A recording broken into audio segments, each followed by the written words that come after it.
Minnesota sports flowing in their veins. Mackey and Judd on Score North and ScoreNorth.com. Come on, let's get it. The Twins. Let's go, boys. Been excited for 6 months all off season. Just have not been able to get the Twins out of my head at any given point. I'm glad that you guys are now open to talking Twins on the Mackey and Judd you were show. pushing for it for months. You were like, why aren't we talking more Twins? Everyone wants to talk Twins, and Dex and I were like, not really, not right now. And you're like, yes, we have to. Look how good this team is. Happy opening day. The Twins taking on the Mariners today. We're recording this before the game happens, so we're not going to actually give you. Well, I got thoughts on what might happen. I think the Twins mashed today. That's right. I think the Twins hit some bombas today. Get out to a 1-0 start on the season. You're so 2019. We'll see what happened. Yeah, are we still calling them bombas? I think that was more of an Eddie Rosario. It was Rosario, Those moved to Atlanta. Yeah, and they hit plenty of bombas in the playoffs last year. So, all right, it's a Feedback Friday here on Mackey and Judd, daily Minnesota sports entertainment, speculation, therapy. And we've got a batch of Twin stuff here. We'll get to some Vikings questions from you guys. You can always send us through the Score North app. There's a tab at the bottom called Quick Message, and you can hit us up with any questions, concerns, comments, critiques about the show, Minnesota sports teams, life, relationships, whatever it is. We're here for you. We are. So let's start with this one from Prashant via the Score North app. He says, with the expanded MLB playoffs now, it feels like fewer teams will be sellers at the deadline, which could drive up the price of potential arms and bats to help the buying teams.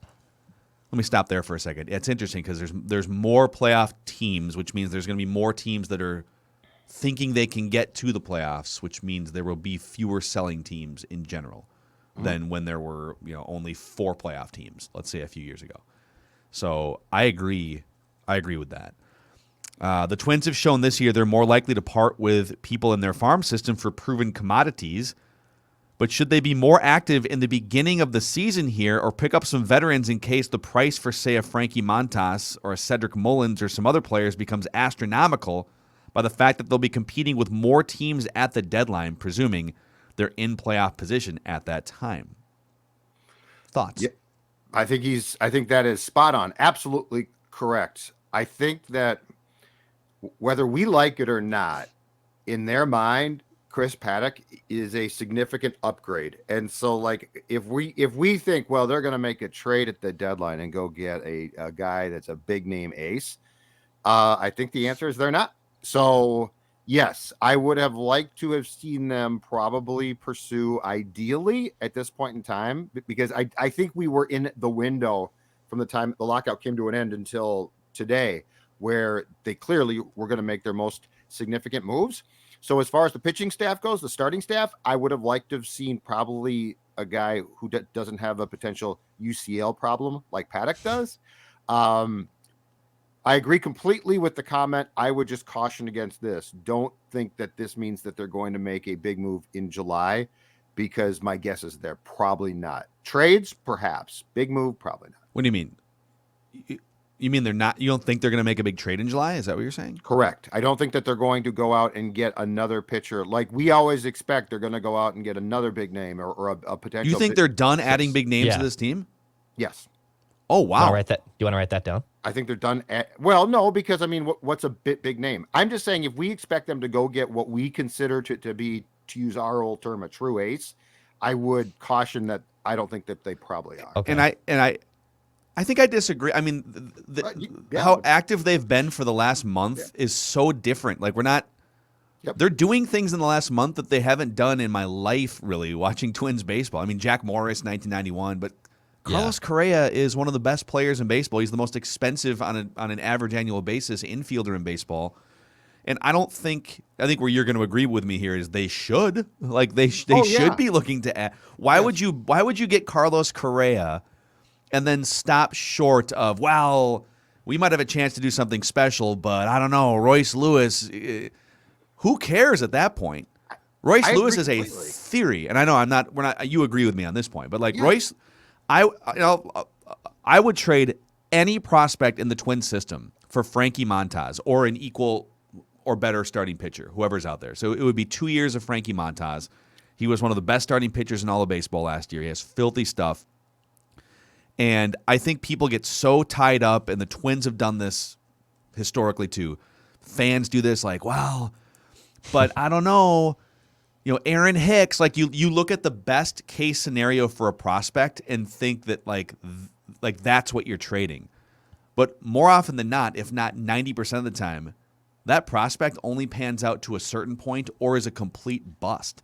And even if that prospect pans out, if you can win a World Series this year by adding a critical piece to the puzzle, who cares? Like if that player goes and thrives somewhere else, it's a risk you have to be willing to take. So I would be hyper aggressive in the next 3 months to upgrade that starting rotation even more and the bullpen. Yeah, Doogie even replied to a Twins fan on his Twitter today and said, I asked Falvey about the 28-day run of craziness yesterday, talking about all the moves that they made, Sonny Gray, Carlos Correa, all those and whatnot. He said he gave me a good answer, and heck, I think more will come. Stay tuned. So I agree. I think Falvey is totally going to still make a move. Falvey and Levine are still going to make a move for another starting pitcher.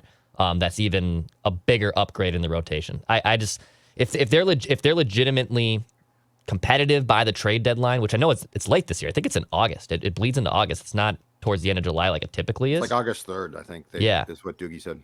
I think they'll actually, if they're competitive, they'll indeed make a run at another starting pitcher. So here's the one thing that we have not seen yet from these guys, and it's why I'm skeptical until I see it. They have not gone into the prospect well and really traded from it where we say, oh, wow, Royce Lewis. The closest they came was Brusdar Gratterall was correct. Like a top 6 prospect for Kenta Maeda. But as far as like deadline moves go, the fact it's very telling that they traded, I think, Taylor Rogers. And by the way, I agree with it. But 31, 1 year left, probably not going to return, but a popular guy and a productive guy that they said we would rather trade going into the season this guy than a prospect. Like this whole thing with the A's is nonsense. A's didn't call the Twins back. Okay. If you had called the A's and said, Sean Manaea, let's talk turkey here. We will give you, if you're being offered, I think, prospects by the Padres 6 and 12, we'll give you 5 and 11, right? Mm-hmm. The A's are going to be like, okay, cool, done deal. So the fact give them a reason to call you back, right? Correct. Yeah, this whole thing of, well, she didn't call me back. Well, she doesn't like We offered Royce Lewis, Alex Kirilloff, and Jordan Balazovic, and I don't know, they must not have gotten our voicemail. So just to be very, very clear, I am with what you guys, I'm in your camp. I'm not balking. What I'm trying to say here is I have to see this from Falvey. I went through the Baseball America prospect rankings from the last 20 years a couple nights ago for a little exercise on Twitter. Because you're a loser? Because I'm a loser. Yes, and I'm a huge nerd. And it's just like me. My wife is on a work trip. I'm just at home with our new dog Maya, just looking at baseball prospect rankings from 17 years ago. Hello. Hi, honey. What's going on? Just watching golf. I've always thought, and I've been guilty of this too, where, oh man, boy, you would hate to trade this player because if they turn out to be this, then you don't want to miss out on that. But if they turn out to be this almost never happens. And it's not just for the Twins, it's for pretty much all teams in baseball because baseball's hard. Prospects don't always turn out to be, the surefire bets that maybe NFL prospects or NBA prospects can be behind the draft. And if you go back to like various top 10 Twins prospect rankings the last 20 years and say, all right, in retrospect, like 2004 through 2006, the Twins had chances to trade for Alfonso Soriano in his prime. That's right. A couple other players like, CC Sabathia was on the move at some point. It was like 2008 or something. Like Cliff Lee. Cliff Lee, 2010. But it's going to cost you some top prospects. So I'm just going to read some names from like the last 20 years that were among the Twins' top 5 or 10 prospects. In the moment, we were like, oh, man, JD, the real deal Durbin's going to be the number 1 starter for this team in a few years. You don't want to give that up, right? Like the real deal JD Durbin. So Mauer Morno were at the top of the 2004 prospect rankings. Yeah, that would have stung. Those guys are awesome, right? Matt Moses, J.D. Durbin, Jesse Crane, all of those 3 guys, by the way, were top 100 baseball, like in all of baseball prospects. Matt Moses. Jason Bartlett, Denard Span, Jason Kubel. Like, Span and Kubel turned out to be good major leaguers, but would you have balked in retrospect at trading, like, Jason Kubel for Cliff Lee or something? No. Or Hicks. Yeah, Grant Balfour, Michael Restovich, Alex Romero. Ball 4. That's 2004. 2007 prospect rankings. Matt Garza, our guy Glenn Perkins, Kevin Slowey, Chris Parmley. Oh, he's a first-round pick. He's a masher, right? Anthony Swarzak, Pat Neshek, Alexi Casilla, Joe Benson was always among the top 100 prospects. Even a few years ago, 2016 prospect rankings. I mean, how many of these guys would you have really felt the sting of losing for an established player that can help you now? Byron Buxton, yeah, you probably feel that one. Jose Barrios, you probably feel that one. Max Kepler, Nick Gordon, Tyler J, Byung-Ho Park, Cole Stewart was a 4th overall pick. Like, 8 out of 10 times, you want the established player, not the prospect. So the greatest thing, and this goes back to the Mets prospect pitchers in the late 80s. The greatest thing that you can do, I think, is build up your prospects so that they get a lot of attention. Look at the Twin system. Unbelievable. And then trade those guys. Yes. And that's be the okay smartest thing. If those guys blow up and become star players, that's okay. That's part of the game. Oh, Even if you don't win a World Series, that's the chance you take. Yeah, well, that's step if you one. perhaps can win a playoff game, yes. Kyle via Twitter says, Alex Kirilloff could easily be a Mauer-like hitter. It's absolutely unbelievable you'd be okay with trading him. Because I said I would trade I would trade Alex Kirilloff for Frankie Montas. And people are like, it's crazy. Why don't you defend yourself, Mackey? So I think Alex Kirilloff is going to – I'm not saying he's going to be a bust. I think there's a good chance Alex Kirilloff becomes a multi-time All-Star. But let's face the facts here for a second, okay? So in his first taste in the big leagues last year, he showed some promise, but he also had another wrist injury. We also saw that he was kind of a statue in the outfield. He's probably a first baseman long-term or like a statue corner outfielder. So he's not giving you the value that Buxton gives you in center field or that Polanco gives you up the middle in the infield. You're relying on his bat more than his glove, if not entirely his bat over his glove. And he's had wrist issues. It's not something that just like clears up. Like it feels like it could be something that haunts him off and on throughout his career. No. Could he get over it and become a star player? Yes. But I'm saying like we're thinking of Kirilloff, and I love Kirilloff. I think Kirilloff's amazing. And if the Twins don't trade him, and I don't think they're going to, I hope he becomes a star player for this team. But we think of Kirilloff's best outcome. We think of Kirilloff at the 100th percentile of Kirilloff. The more likely outcome is something less than that and something more banged up than that. And if you have a chance to get a guy who's established right now with a win-now team. Now, the other argument would be, well, yeah, but like if you're going to win big this season, you probably need Kirilloff to be a huge part of the party. So in that case, I would rather trade Royce Lewis than Kirilloff because Kirilloff can help me more this year than Royce Lewis will. So, am I crazy? No, you're not. It's interesting because baseball fans and hockey fans fall in the same well for their prospects, right? Because like they're really the only sport where there's a breeding ground for their prospects. Coyle. Well, like look at he's big bodied. If he becomes this, well, what's the chance he's going to become this? And look, Matthew Boldy has come up, and Matthew Boldy's a good player. Like I think Matthew Boldy's going to be a very good player for the Wild. And they have Marco Rossi in the system, right? Adam Beckman showed up and played really well. The Wild, I think, had the 3rd best prospect pool going into this season, on top of having a loaded roster too, right? Of those top 10 prospects, Jesper Wallstedt too, a great goaltending prospect, and goaltending's an absolutely complete crapshoot when it comes to predicting that as well. Of those top 10 prospects, it is very likely that 7 out of those 10 aren't even going to be NHL players. Legitimate, day in, day out NHL players. 3 of them might be regular guys, and maybe if you're lucky, one of those guys will hit their 100th percentile. Yeah. Yep. So it's a math game. Like there's a 10% chance of those 10 prospects that one of them hits their 100th percentile. You can't be afraid to trade them. Well, and fans want it both ways, which is why the Rodgers trade intrigues me, and in some ways I love it because you got to pick from where you're going to take away from. So like we can go you don't just get star players for like Lou Ford. So we can go to the prospect pool. Well, we can't do that. Those are our prospects. And I often think that teams think like that. Yeah. But if you think like that, then where do you make trades from? And this is why I said with the Vikings, and going back to what Garrett and Fenton did with the Wild, this is why I like picking apart from your current team, because the second you think a guy is like aging or contractually not going to return, perfect time to part company, right? Yeah. So like it's got to come from somewhere. So if you don't like door A, which is your prospect pool, then let's go door B. But you can't get rid of that guy. I like him. Sorry. Like, you're trying to win. And to win in sports, you have to consistently evolve. Like, standing pat is death. It just is.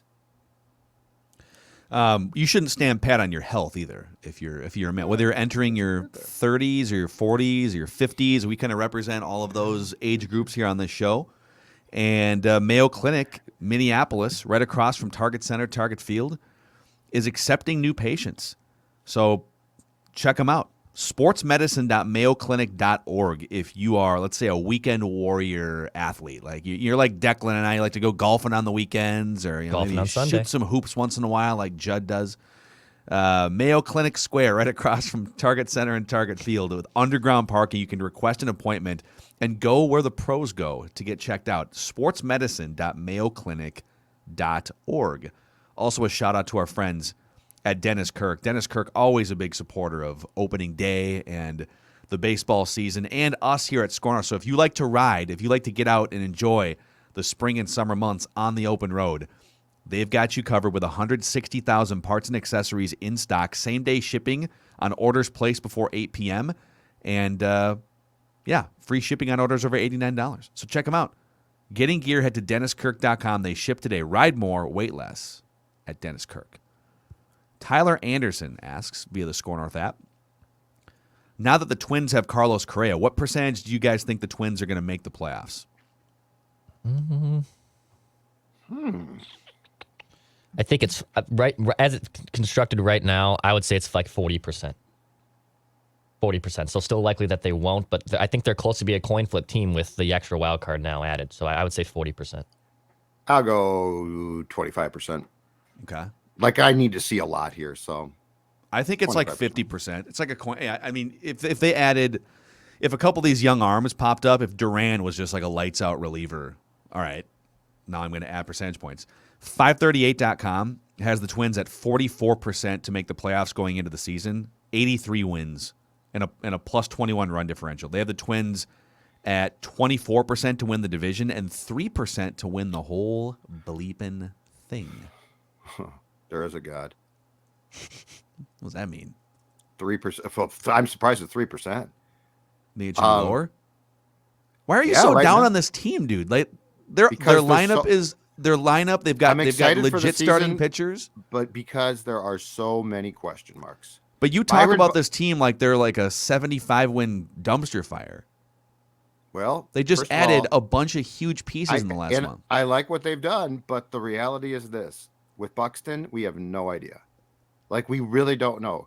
If Byron Buxton can play, like, let's say he plays 150 games, that's worth right now, how many potential wins do you think? 8 to 10. He would be like an 8 to 9 Think wins about above that, replacement though. player. Like, he's never proven he can do that. So like, if he can, it shifts the thing entirely. But I feel foolish by this point, acting like I think he's going to, because he has never stayed, aside from I think 1 year, he has never stayed healthy enough to play in more than 100 games. No, they did win.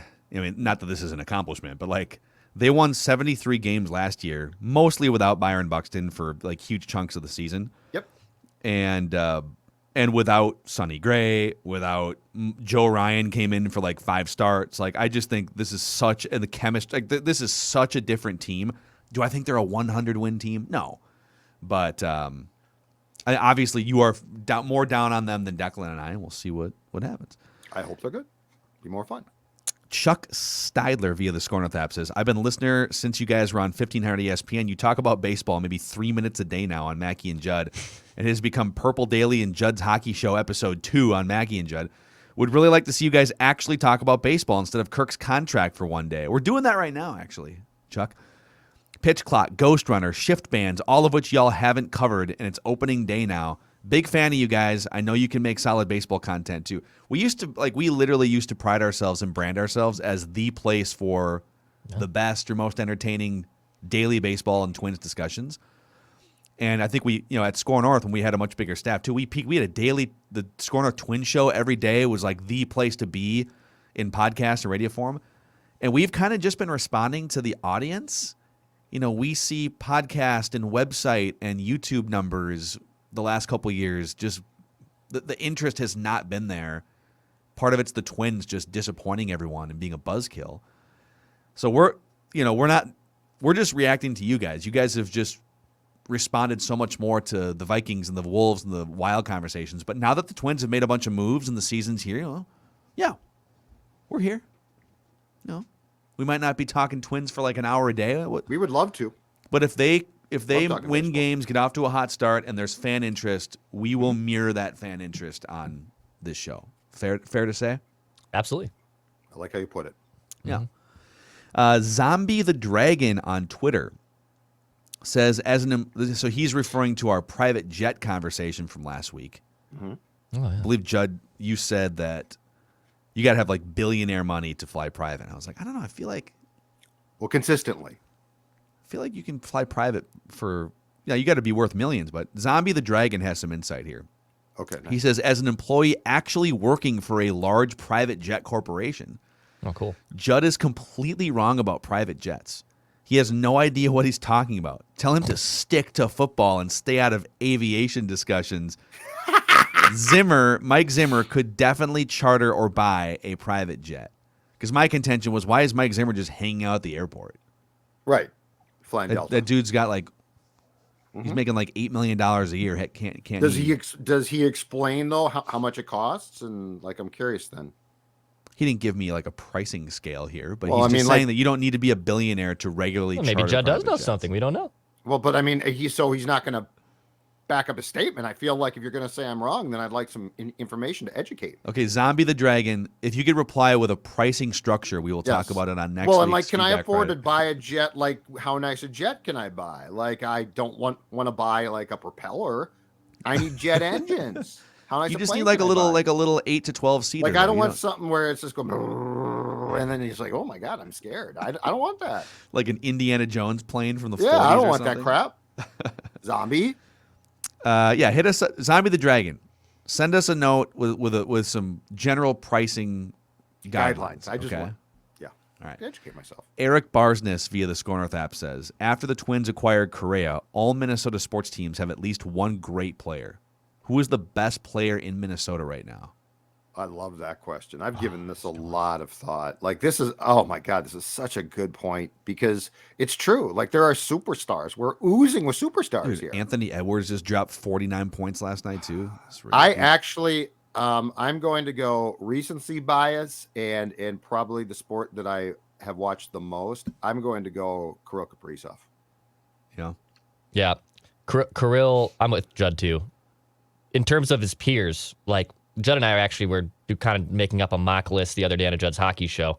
There's probably legitimately only 8 or 9 guys that are better than Kirill Kaprizov, I think, in hockey right now. And in terms of just pure skill, I think that list is even shorter. I think there's 4. I think he's in the top, damn near top 5. Yeah. It's just pure skill. Mm-hmm. He does everything. It's hard to argue that. I'm gonna stick by Justin Jefferson. I think he's one of the 3 best wide receivers in the NFL. And I think, and that, by the way, was coming from just this antiquated offensive scheme and system. Yeah. What's it going to look like when Kevin O'Connell isn't just folding his hand when the defense rotates a safety over the top? Right? When they're actually scheming and dictating to the opposing teams how often they get to throw the ball to Jefferson. So I'm gonna say Jefferson, but I would not fight you on Kaprizov. I wouldn't fight you on Buxton. If Buxton's healthy, he's one of the 5 best players in baseball. Full health, Buxton or Correa, and you can only have one. Buxton. Declan? Buxton. Full health. Buxton. But they're Health both is- like in terms of like wins above replacement per 150 games, they're both top 5. Per 150 games is the key. and they there. both play the two most important positions on the diamond. Yep. It's amazing. Yeah, I'd probably go Bucks. Okay, Matt Ebnett here via the Score North app has a Delmon Young story because we also talked about Delmon Young with Royce like a week ago. Like to drink. He goes, I went to spring training when I was in 3rd grade and wore my Delmon Z jersey to the game. I threw Delmon a baseball and asked him for an autograph. Delmon just kept the baseball and walked away. Oh my God, I'm so Delmon Young. Oh, that's incredible. oh dude. my God, that's great. Did he not hear you? Like, I don't. It's so weird. Did the poor guy start crying? I mean, 3rd grade, that'd be pretty traumatic. I think Delmon's a sociopath. Yeah, I've heard things about Delmon at bars too, like some of the things he'd write on receipts, like bar tabs and stuff for the servers. And Didn't he hang out Interesting with guy, a man. with a Fox at the time, Fox Sports North sideline guy? Kelly Hughes? Yes, Didn't he Kelly and I Delmon think like him and Telly Hughes were They were like buddies. Yeah, big buddies, right? Telly Hughes, man, forgot about that guy. I think he's still at Fox Sports Wisconsin. I think he's What still, is he was your- doing, Quite a while. he I was didn't doing know if brewer he's stuff, still yeah. there. What is your Mount Rushmore of in the last 20 years? Your Mount Rushmore of Fox Sports North or Bally sideline reporters. The George Washington for me is my guy Robbie Insamikowski. I think he's still doing Marnie stuff for is Root mine. Sports. Yeah, Marnie. She would be mine. George Washington for sure. Mm-hmm. Robbie was great. Royce just was merciless with Don't Robbie. touch me. I love me some Robbie, man. Dude, Robbie, I have a Robbie story. So we went to this is like 12 years ago. It was like 2010 or 11. And a bunch of us, wow, as I'm telling this story, so many questionable decisions here. A bunch of us went to Sneaky Pete's downtown Minneapolis Oh for my God. a friend's birthday party. I've been there I a think few it was times for Chris back in- Long's birthday party from our guy from Channel 5. Jeb, were you there for this? I don't remember. Okay. Nobody remembers anything from going. Sneaky Pete's. So we went to Sneaky Pete's, and it was like a Tuesday night, but it was our friend's birthday party. And I think we even like picked him up and surprised him or something. And so like 12 of us show up, and again, it's a Tuesday night at Sneaky Pete's, and we're there because it's a birthday party. And we show up, and Robbie Insamikowski is there too. Not for a birthday party, but just like to hang out at Sneaky Pete's on a Tuesday night, which I found legendary. Like, yes, dude, Yes. you're just here on a Tuesday night. It's amazing. Yes. And so Robbie said, all right, we got to do some shots here for the birthday boy. Let's get a round of shots here. And he orders however many shots and starts passing them out. And all right, let's do it. We all cheers the shots for the shots. And he miscounted by one shot. And the only person that didn't get a shot was the birthday boy. So there's He was the lucky one. I know. Oh, Robbie was great, man. All right, Nick. He's still in Pittsburgh, right? I think so. Yeah, He's been big doing Root pirate Sports. stuff for years. Yep. Root Sports. Nick Howard via the Score North app wants to know, when is Action Movie Rewind coming back? And Yeah, Rom-Com Rewind. Rom-com Yeah. Rewind? Next Sports month. movie rewind? Post draft. I think post draft, and we've just been so because I get notes from friends that love that. I have friends that just listen to that from I'm our back on board. podcast feeds. There's we've just also been so some damn- action movies like from 2 Yeah. or 3 years ago that there's some we did without Declan. We could Mm-hmm. repeat some too that we haven't done in 2-3 years and Absolutely. bring them back. Yeah, there's been So so many many things. things happening right I now. say post draft. Okay. Yeah, those summer dog day months, especially like in June, July, when When things slow have down a lesser little bit. things to talk about. Yeah, I like Well, it. I like it. All right, so that's round one of feedback here.